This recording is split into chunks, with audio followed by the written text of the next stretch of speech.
Assalamu алейкум, урматтуу телекөрүүчүлөр. Мен айылым көрсөтүүсү кайрадан эфирде. Бүгүн биз Өзгөн районунун Баш Төбө айыл аймагынын Кеңеш айылына келип отурабыз. Бүгүн Кеңеш айылынын бир күндүк жашоосун сиздерге чагылдырып берүүгө аракет кылам. Biz gelgen Kеңеш айылында учурда 370-тен тегерегинде кожолук 1700 калк жашайт. Өзгөн шаарынын түндүк батышынан орун алып, Баш Төбө айыл округунун курамына кирет. Айыл Кемпирабад суу сактагычына жакын Жазы дарыясынын жээгинде өзгөчө рельефтик климатта жайгашкан. Бул жерде элетиктер негизинен мал чарбачылык жана дыйканчылык менен алектенишет. Көбүнесе күрүч айдап, кирешесинин көпчүлүгүн ушул багыттан ала алышат. Учурда бакчылыкта жолго коюлуп, кенен жайылууда. Айылдын атагын чыгарган улакчы саяпкерлер да жок эмес. Токуй берип, биринчи ушул ишмеген мында оң саласыз. Кандай ушундай? Биз алы жашыбыздан жылкыда жүргөнгө мына алдыраак кылып, анан токумду саласыз. Анан ошо жылкыны жакшы түшүгөндүгүбүзбү, ким кандай деп баалайт билбедим. Анча бузулган аттарды, ооруп сырколоп калган аттарды Кудай кааласа оңдойбуз. Ээрди саласыз. Ээр сала бересиз. Аркыраак коюп туруп, ат жошуду. Мына кыргыз эмилгертен Куюшкан менен минип жүргөндө, мында коюп туруп, мында куйрукту көтөр десеңиз көтөрөт бул жаныбарлар өздөрү мында. Ошо көнүшкөн көтөр десең көтөрөт. Жөнтөр, карат, сул кара. Мынандап өзү негизинде мында бош коюп токубайбыз. Анда момуктарыбыз бар. Момуктар аркандап туруп, байлап туруп анан токуйбуз. Ат жылкы көчүнөн мынантип басмай саласыз. Басмай тартып колтуктан алып. Үстүндө дагы токтоп туруңуз. Мынанда туруш керек. Ушундай туруш. Мына берки бетине өтүш керек. Бул жак бетине? Ушундай. Дагы мына астына өтүш керек мынандай болуп. Эми дагы мына жагынан өтөт мына. Көтөрүңүз эми каттуу. Күчүгүн жетсинче. Дагы. Эми мынанысыны мында кайрасыз, мына бүктүлөт дагы, мына астына өткөрүп туруп, мына колуңузга идесиз дагы, мына кат тартып коесуз. Мына ат токулуп эрежеси бүттү, минигө даяр.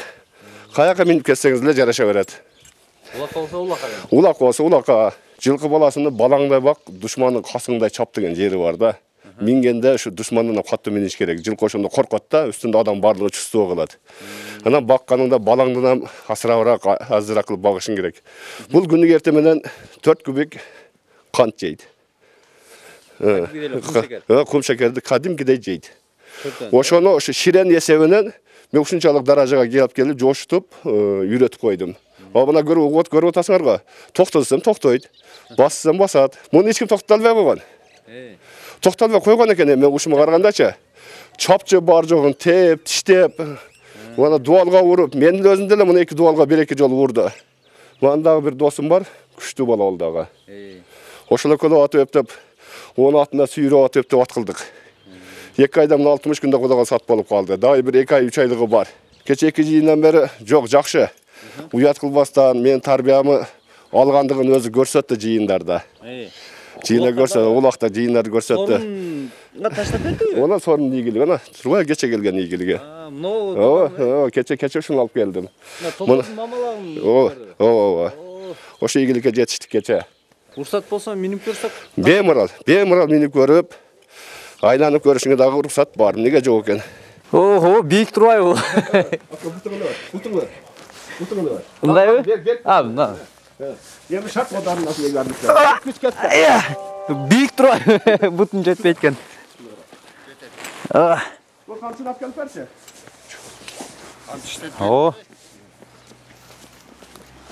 Бир бастырып көрөйүн, а? Бастыр.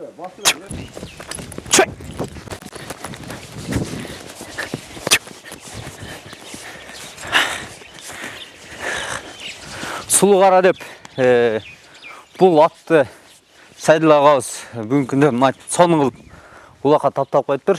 Чындыгында бүгүнкү күндө ошо Кыргызстанда биздин аламан улак болобу, 5-5 улак болобу, улагыбыз күчөп турган учурда мына ушундай баа жеткис аттарды таптагандагы бул сайыпкердин чоң эмгеги десек болот. Бали агабызга ушундай аттарды таптай берсин дейбиз да. Эми мен сарайымда, мен немен алкынымда жылкыга мойнуна жип салынбайт жигиттер. Эми эркин турган жылкы действительно күчтүү болот да. Чен байланып турган жылкыга карагандачы. Мен ошо аткананын ичине, аткананы ошого ылайыкташтырып, маслаштырып кылганмын. Се жылкы ичинде бош жүрөт. Эркин мойнуна жип салбаймын. Ошон үчүн мен жылкыларым күчтүү чыгат. Мойнуна нокто салып, жип салып байлап койгон жылкы слабыйраак болот. Се от жегенде ham, жүргөндө ham кысылып жүрөт да башы. Анан кийин ошон үчүн биз жаш кезибизден жылкыда жүргөн үчүн, жылкыны билген үчүн, түшүнгөн үчүн. Ана жылкыны жылаңачтап эле жылаңач кылып кое беребиз атканын ичине. Күнү-түнү жылаңач жүрө берет. Суу барганда ham мойнуна жип салбайбыз. Эшикти ачабыз кое беребиз, өзү барып суу ичип келет. Болду, кир. Кир. Кир десең кирип кетет. Кир болду. Болду, кир. Ушундай шартта кылганбыз аткананы. Себеби бала чака мына жаш балдарым бар. Алдына кирип ойноп кетпейт, эшиктери менен, мындай шиттери менен. Мына жерине чуркап келип ким болсо да отты салып кое берет. Жемин ушул жерден төгүп кое берет. Баккан мезгилде тура берет. Мен болсом үйгө коркунуч болбойм да мен. Талада бемурал ишим кылып жүрүшүм мүмкүн. Агабыздын айтымында жылкы баласы бош жүрсө күчтүү жана кубаттуу болот дейт. Сайыпкердин кеңештерин угуп, андан ары айылгыдырып жөнөдүк. Жолдо баратып арапай абага кезиктим да айылдын тарых таржымалын сурадым. Кеңеш деп аталганы бул мурда мындай отурукташкан эмес. Сайды бойлоп, өзүнчө жердин немелери болуп, отурукташып жүргөндөн кийин анан колхоздоштуруу мезгили башталат. Колхоздоштуруу мезгили башталгандан кийин мына элди алып келип отурукташтырып, ошондо элдин демилгеси менен Кеңеш атындагы колхоз болгон. Биринчилерден ооба. Көпчүлүгүнүн өтүнүшү менен Кеңеш колхозу болуп аталган. Эми ошондон бери Кеңеш деп аталып келатат. Айылыбыздын немеси таржымалы. Анан эми бул отурукташкандан башталып айылды мындай немeye келтириш, бир топ түйшүктөрдү, бир топ оорчулуктарды алып келген. Биз бала кезде мектеп ушерде болчу. Тизеден ылай кечип. Анан эми мындай кайдан болсун. Дагы мына Баштөбө деп буга ham кызыксаңар керек. Баштөбө деген бу Чыңгызхандын маалында курулган деп айтышат. Адагдөбө, Ортөдөбө, Баштөбө болуп. Бул ошо маалда элдин немеси менен урушуна болгон дөңдөрдү айтем, бирин көрсөңөр болот, калганы дагы ошондой эле. Бул Чыңгызхандын али коргонуу немесинде курулган дөң. Муну мунараны айтат, ошол эң башкысы болгон. Мынаяктан душман келсе, бияктан факел жаккан экен. Кабар жетиш үчүн. Маяктар. Маяк, неме, анан билет экен, значит, бияктан душман келет деп. Анан Баштөбө деп, Баштөбө ошо эң жогорку немеде, Баштөбө аталып калгандагы ошондон болуп калган. Биздин мынерде ыйык жерибиз эле Ортөдөбө деген. Жанында мүрзөбүз бар эле. Ортөдөбөнү Ясыз дарыясы алып жок кылды. Жок кылды. Дарыя жеп кетти деңиз. Дарыя жеп кетти. Азыр Адагдөбөбүз, Адагдөбө, ада болуш деген сөз. Анан Баштөбөнүн немеси бар. Баштөбө деп аталып калганыбыз шундан келет. Бул айылда ошондо кыргыздын кайсы уулдары отурукташып келет? Кыргыздын оңунан таркаган Карабагыш. Карабагыштын 9 уулу болгон. 12 дейт, эми азыр 9-ун тактап санжыра чыгардык. Ошонун Алсейит уулунун таркаганда ошол жерде Алсейиттин 4 уулунан. Стамкул, Мадемин, Райымкул, Козу уулу деп. 4 уулунан таркаган эл, көпчүлүк отурукташып калган ушу Карабагыштар болот. Арапайбы, сон маалымат айттыңыз Кеңеш айылын. Жашообузга неме жок. El қатар наразылық жоқ. Наразылық жоқ. Bemalol, mayli. Жақсы болады. Илеттик апалар бош убактысын чеберчилик менен өткөрөт. Чакан эле бөлмөнүн ичинен тоодой менет кылып, айылдыктардын дээрлик бардык кыздардын себин даярдап, андан башка ууз чеберчиликтин бардык түрү менен алек болушат. Казбек бала, мен ушул жерге келгениме 40 жыл болду. 40 жылдан бери ушул эмелер менен курак, шырдак шырганды, форма тиккендерди өзүм ушул кичине жеримде эле өзүм үйүмдө эмеп жүрөм. Мындай чеберлер айылда толтура. Алар менен кыз келиндердин септерин даярдайм. Ушул эле кичинекей чакан өзүм үйүмдө эле сеп даярдап жүрөм. Бардык иштерим ушул кылып жүргөндөр. Келгениме 40 жыл болду бул жерге. Өзүңүз эле кыласызбы же шериктер менен? Шериктерим бар, мына эле шерик.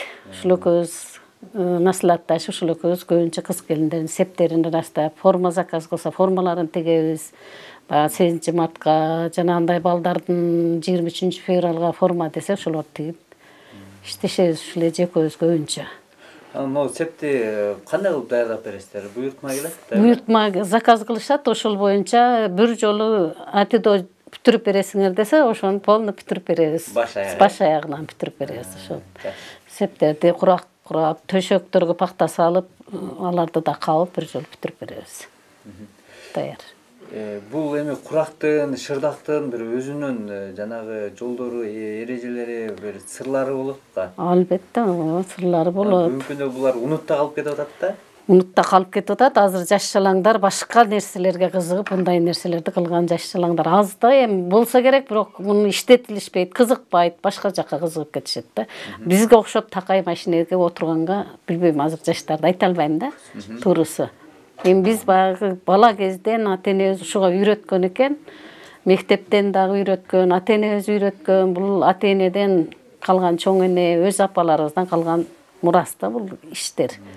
Бала кезден ушинтип иштеп, анан бул жерге келгенде да жолдошум колдоп көп жардамдарды берди. Ошо менен ушул үйлөрдө ушул иштерди кылып эле бала чакам багып ушинтип келет да балам. Мисалы үчүн мына Шеригим Айнаштын сөзүнө кошумчалай кетсем, экөөбүз биригип алып кыздардын себин көрпө төчөктөрүн каптайбыз, сеп даярдайбыз. Анан кийин айылдан анча-мынча өздөрү кызыгып мага тигип берчи деген тебетей тиктирген эми аксакалдар кишилер болот. Анан илгерки азыр эми аксакалдар костюм кийип калышты. Мурун чапан кийчү, түлкичик кийчү, колунан келгени карышкыр ичик кийчү. Бул илгертен колдонуп келген кыргыздын кийимдери да. Ошолорду тигип берем. Муну калтырып кетиш үчүн бизде эми үйгө келгендерге үйрөтүмүш болобуз. Кызыккандар үйрөнөт. Анан ага үйрөтүш үчүн биздин айылда швея сек болуш керек. Эгерде швея сек болсо, машинаны кармап тиккенди билбегендер бар, жаштарыбыз бар. Ошолорго мисалы үчүн биз мындай көзүбүздүн тирүүсүндө, ал күчүбүздүн барында ушуларга үйрөтүп кетебиз, кетсек экен деген ниет бар. Кане эми ошо айылга сек ачылса, кызыккан жаштарга үйрөтсөк, биздин кыргыздык улуттук эмелерибиз эскирбей, жоголбой болуп турат эле да. Албетте, учурда эң бир талап болуп турган кыргыздын улуттук баалуулуктарын сактап калуу. Апалар ууз чеберчиликти жаштарга үйрөтүп калтырсак деген максаттары күч. Ал үчүн айылдык чеберлердин башын бириктирүү үчүн ууз чеберкана же тигүү цехи ачылса деген ойлору бар. Ал эми Наби ага Кеңеш айылын гана эмес, коңшу айылдардын да баатыры десек болот. Күн бою чаңыган тегирмен, башкача айтканда кыдуу иштетип, мал жандыкка жем, тойтун даярдап берет. 2 айыл келет мага, Кеңеш Кызыркман айылы келет. Келгенде тартам, келбесе бош турат. Ушу 2 айылда кышы менен ушуну иштетем. 100 килосуна 10 кило кала алып калам. Анан акчасын берем дегендер болсо 1,5 сомдон алам килосуна. Акчасынчы. Акчасын дем көп деле беришпейт эми дыйкандар. 10 кило алып калам 100 килосунан. Анан эми иш процесси кандай болду? Көргөзүп бербейсизби?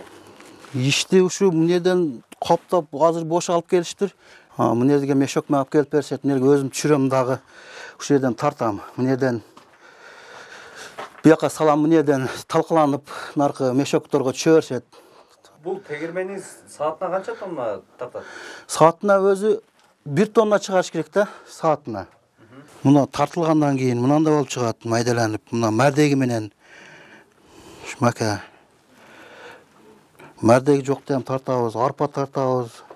Арпа будай тартабыз. Бардыгын ушундай майда кылып чыгарат да. Азыр мына мардеги менен жем ушул. Азыр арпа жок экен бу жерде. Арпаны ham алып келишет, малга беришет. Будай беришет. Будайды ham тартып берем. Демек, Кеңеш айылынын бүт эле тургундарын ушул жерге алып келишет бардыгы эле. 2 айыл, анан эмне комплекс деген айыл бар, кичинерээк айыл, ал келет. Почти 3 айыл келет да.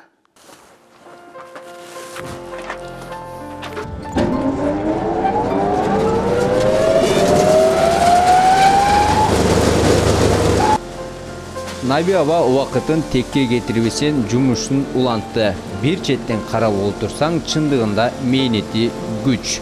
Таң эртеден күн батканга чейин элдин кызматында.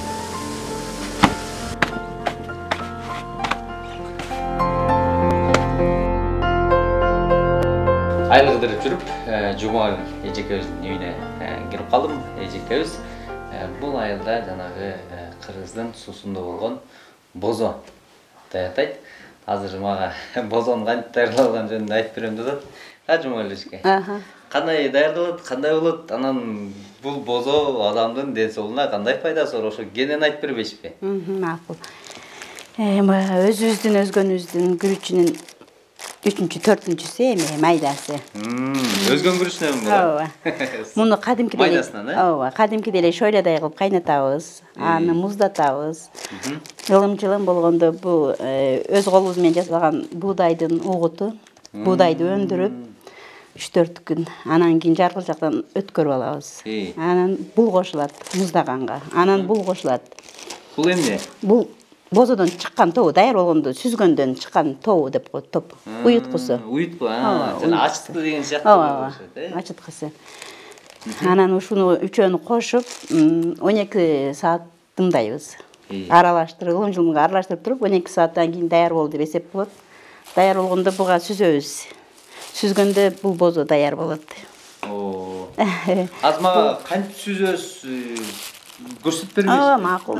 12 сааттан кийин бул даяр болду, эсеп болду. Анан перчатканы кийип, эми муну бозо калтабызга коюп сүзөбүз. Бул гигиеналык эрежелери да сөз сактайт экенсиз да. Ооба. Кое берейинби? Ооба, кое бергиле. Жарымына. Дагы. Болду. Андан кийин мынтип сыртка мусору чыгып кетпеш үчүн сүзөбүз мынтип. Ушундай болуп даяр болот экен да? Ооба, ушундай болуп даяр болот. Мындан чыкканы бул болуп эсептелинет. Уюткубуз. Эже бул канча жылдан бери бозо даярдап келесиз да? Бир 10 жылдын тегереги болду. 10 жылдан бери. Ооба.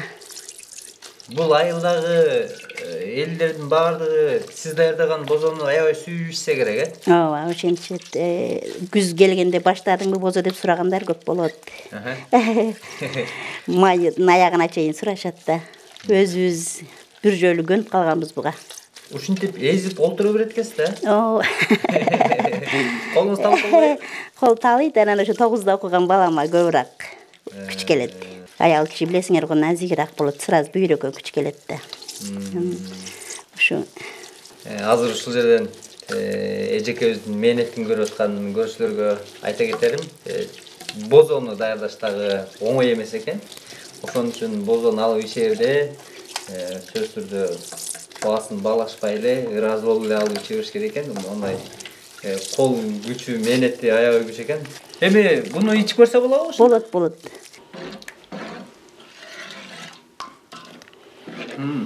Дамды го эжек, Канча ачуу эмес го? Ошо эртеңден баштап ачып баштайт. Бүгүн азыр свежий да. Жаңы деңиз, Ооба, жаңы.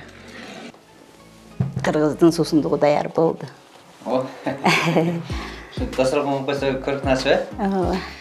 Абдан соң эжеке Бали, азыр мен сиздин бузуу жасаган иш процессиңизди көрүп, чындыгында мендетпөө экенин сездим. Азаматсыз Бали. Рахмат. Ишиңиздерге ийгилик, тынч болуңуздар. Сизде бар айланда? Ак жол жакшы жетиңиздер, а?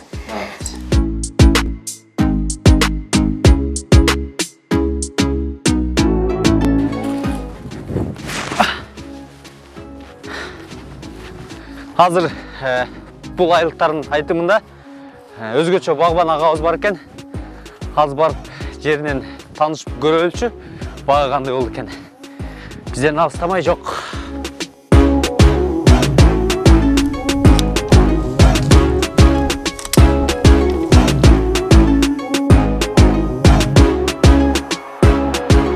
Ассаламу алейкум. Алейкум ассалам. Келгем. Қандай саламатсыңарбы? Жақсыңарбы? Келгиле, жақсыңар, Жақсы, рахмат. Бакта катырдысыз го? Жақсы, буйруса аракеттенип атабыз. Жаз келип баштадык инем. Алмарада бутоо башталды, мына жаз келип, сүйүнүчт менен келип шу өзүбүздүн тиричиликти баштадык бакка. Ошо өзүңүздөр. Марттын башынан дең, 1-март деп жаз келип сүйүнүп куанып мына келдик. Акырында бутоо атабыз. Бул жерде канча түп? Бул жерде 2 сорт. 2 сорт бар да. Могул жерден буягы Бойко деген көчөт, бул жагы Золотой кирен. Бул жагы башка. Буягы 90 түп, буягы 90 түп. 180 түп эккенмин 2015-жылы. Ошондон бери ушу жаш баланы караганда алып карап өстүрүп ушу даражага жеткирдик эми. Канча аянтык эктиңиз бул жерде? 45 сотике 180 түп эккенмин. Ошо. Аралыгы жакшы элеби, жакын эмеспи? Аралыгы 4төн бар, 5тен бар, ошого карап эккенмин да. Басона 5 метрден аралыктарычы, мына аралыкта 5 метр. Мына 4 метрден койгонмун. Эми бул полкарлик дегенне байланыштуу буну кыска кылганбыз да. Илгери 7-8 метрден кылышкен да. Биз ошо 4 метрден эконом кылып, ушу бутоонун эсебинен ушуну азайтабыз деп, көп санда экебиз деп, түшүмдүү болсун деп, ушу бутоо жолуна өтүп, ушу интернеттен көрүп ушуларды аракеттенип атабыз. Бүгүнкү күндө канча киреше ала алдыңыз да? Түшүм ала алдыңызбы деги? Эми ушу күнгө чейин былтыр 700 килограмм алма алдым. Өтө ыстыкта булар алып өткөн да. Алма бак. Бул жерде шамал жүрүп турат экен го, жакшы. Шамал болот, эми баары үстүдөн тап берген баары бирчи болот экен да, алмагачы. Мына 2 жылдан бери Кудайга шүгүр ушу айылда анча-мынча коңшу колоңдорго, дос жалларга ушу бутолорду үйрөтүп атам, бутап берип атам. Ушу эми буну зонтик деп коет. Буну кийин эми эң түшүм алып, чоңоюп, алма тергегенде да мына ортого чыгып тере бересиң мунучу. Эң жакшы жери ошо. Бул жерге? Ортодон туруп, бутаганда да башка болот, өтө ыңгайлуу. Челек коюп тере берсең болот. Анан эң жакшы жери бул мына ортодон воздух айланып турат, шамалчы постоянно. Бири-биринде көлөкөз тийишпейт. Ошого карап неме кыласың да. Муну бутайсың. Алманын өзү негизинен эккенде ошо 15 сантиметр жерден карап туруп, эгип бүткөндөн кийин кесиш керек экен да мунучу. Ошондо мындай жапа өсөт экен, тергенге дагы, дарыланга дагы, бардык жагында ыңгайлуу. Жаш балдарды небелери дагы жегенге колу жетет экен бугачы. Ошон үчүн ушунду алып туруп, ушу алма бак егем дегендерге ушундайга мен совет берет элем, мынандай кылгыла депчи. Буга жаңы үйрөнчүк болуп, сал билбей калдык да бизчи. Эми ушунду алып туруп аракеттенгеле деп атам да. Мына иним дагы егем деп атат, ошого эми совет берейин деп атам, мынандай алып эккин депчи. Түйүнөн кырып ташта курпой эле депчи. Мынандай болуп тамыр алып жакшы болот экен да. Түйүнөн жакшы чыгат экен. Анан бийигирээк болуп калган да. Ошо инелерим.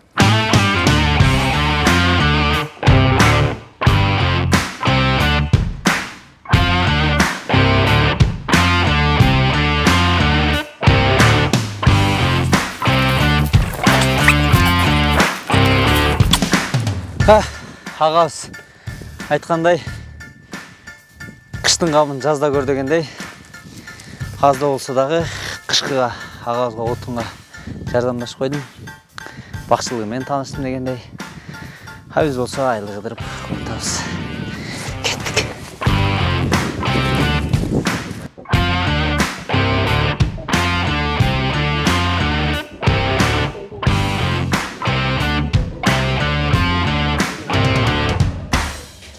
Айылдың керемет соны, Сонында. сон. Олар hem көгөрөт да. Бұлар да қаласа бір айдан кейін Сон бола. ол көгөр. Кеген шайлығыз бұндан да көрікті ол көркіне шығатты құда қаласа. Көрсә, яқшы. Охо, бұл жақта гүлдер жайнайды қой. Ошыл жеңе өз гүлменен ардайым неме қылады, гүл қарайды. Кіріп шықсам болчу да екен, Келіп көліп неме қылып шыға, мен бір жаққа шашылышын. Мақыл. Охо. Құрсат екен? Қандайсыз? Жақсы ба? Охо, гүл қарап отасқа соны болып, не өрілер мені? Көптен күткен жаз келіп балам еме. Жаз жарыш күзгүрөш дегендей талачылық башталып жатыр. Гүлдер сон. Ұрпақтарын көтеріп, Алмаштырып деңіз, жалбырақтарын аршып. Бұл да баладай қылып қарашын керек та. Мұна тал гүл деп қойым. Аябай жыты да жақшы, гүлі да аябай соны розаның керегі жоқчу. Анан шундай жытты жақшы көрем да. Анан тынбай суны içe, 2-3 малдап ысықта. Ошо алдыларына бердеме қойым, азыр эми жаңы жаз келгенге жаңы эле чыгардым да. Чыгарып ошо карап атабыз ошо. Турпактарын алмаштырайлы деп алдыларын жумшартты. Бул гүлүм дагы мына кышта неме болуп атат да, мына деп неме жетишпей баягыдай тазалап ысык үйлөрдө турганда. Эми мынаке бул дагы жакшына болуп кетет. Турпагын которобуз. Дагы баягыдай неме удобрениясын. Мына булар дагы бар, булар жардам бербесе мен өзім чарчап қалам пенсионер. Бұл гүлге қайтып қызып қалыңыз енеге? Мен білбеймін, өзімче жашым әлі жақшы көрем да, жаштығым әлі. Гүл мұндай бір жақтан чарчап келсең да көңілім açылады да. Негедірші қарап гүлдерді көңілің açылады, қарап отырсаң бағы. Жақшы да өзімче білбеймін шунчалық. Қызығам ошо гүлге. Ең жақсы көрген гүліңізді көрсеттіңізші? Мен қайтып қарайсыз? Мен ошо тал гүлді қиын жақсы көрем, мына чоң тарақтай. Азыр жүдөп тұрады мына қыштачы. Идиштерін ем қотырып, мына тар болып кетті, чоңайып кетті. Ошо аябай сон жыты да бұрқырап тұрады, анан бары қызығып бары мына өстіріп бердім да көбін эле. Баягыдай түйінен. Мынанда ошентип отырғызгамы мына. Гүлдөрүңүзгө кандай сөздөрдү арнап турасыз? Гүл багы жакшы сөздү жакшы көрөт дейт го.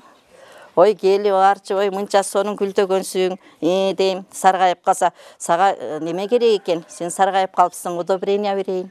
Кошумча азыктантыш керек, суу куюш керек деп ошентип сүйлөшөм. Ушу балдардай элечи. Аярлап мамиле кылам ошо. Ошо гүлдү сүйгөн үчүн. Азыр мына гүлдөгөн маалда келген жерде сонун болот эле. Мына жаз алды сәт. Азыр көчөдөн өтүп барасам, жайнат болупсуз, анан кирсем. Бул топурактарын алмаштырып сугарып коюшсуз да. Ооба, эми азыр да которобуз да. Бир аз турса деп атабыз эми азыр. Бул гүлдүн аты эмне деп аталат ушунда? Бул да эми декоративный эле гүл да, мындай. Гүлдөбөйт го кооздук үчүн ошо жакшы көрөм, анан ана дагы ошо декоративный сулуулугун жакшы көрөбүз. Сонун экен да. Абдан жакшы. Мына гүл деле жакшы. Бирок бир эле гүлдөйт да булар. Мыналыбы? Мына эрте жаздан бир эле гүлдөйт. Ана мыналар гүлдөй берет да, кышка чейин гүлдөп турут эле. Ушундай сонун жыты баары кызыгып. Буларбы? Баары кирип карап кетет да, сүрөткө тартышып. Айылдагыларбы? Анан өстүрүп бер деп, анан өстүрүп койсом алып кетишет. Кызыгып сурапчы. Ушундай. Гүлдөрүңүздү сатка чыгарасызбы же жөн эле өстүрүп коесузбу сиз? Эми бир айыл жеринде подарка кылам. Кыздарым алып кетет. Анан андай сатка чыгарбайм. Кыздарыма, досторума, ортактарыма. Анан мына коңшуна колоңдорго берем, анан эме кыла элекмин. Белек катары дейсиз? Ооба, белек катары эле берем да. Кыздарыма ошо көбөйтүп алсын деп анан өздөрү да алып кетишет. Неберелериңиз бүт кыздар турбайбы? Жардам берип турбайбы сизге? Мына кыздарым ошо неберелерим. Балдар болсо иште, талада, өзүм элем ушулар менен. Эми азыр пенсияда ошо бала карайм, ушинтип гүлдөрдү карайм. Кичине кой баштап алдым, кой алып. Анан ошо койлорумду карайм. Ушинтип зерикпейм, антпесең болбойт атты азыр. Иштеш керек, ооба. Сон. Рахмат. Мага гүлдөрүңүз жакты.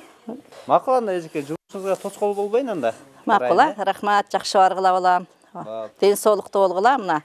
Жаздай настроение берсин силерге. Узак өмүр берсин. Заманыбыз тынч болсун, Кыргызстан гүлдөбөсүн, ушул гүлдөрдөй болсун. Жаздын күнүндөй ушу адамдарга жылуулук берсин, жайнап настроениялары жакшы болсун, ден соолукта болсун, жаман оорлар кетсин, заманыбыз өнүгүп өсө берсин. Ар бир үйдө ынтымакчылык болсун. ошо каалоом. Гүлдөй, суудай өмүр берсин, ошо таза тунук ден соолук берсин балам. Рахмат, силерге ишиңерге ийгилик, мен да суу кечкиргиче неме тазалап алайын, гүлдөрүмдү которуп. Рахмат.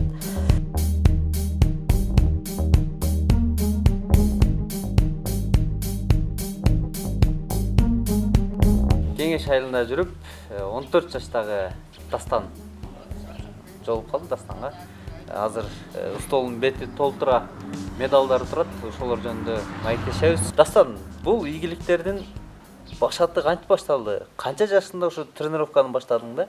Мен биринчи жолу Лион залына барам деп кызыгып жүрдүм.